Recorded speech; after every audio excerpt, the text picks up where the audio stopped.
सदा सत्स्वरूपं चिदानन्दकन्दं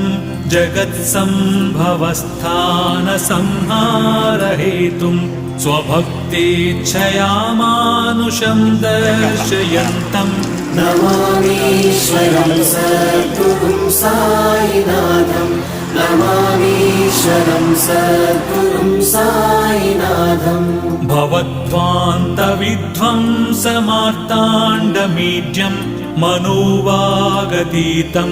मुनिर्ध्यानगम्यं जगद्व्यापकं निर्मलं निर्गुणं त्वां नमामीश्वरं सद्गुरुं साईनाथं नमामीश्वरं सद्गुरुं साईनाथम् भवाम्बोधिमग्नार्थितानां जनानां स्वपादाश्रितानां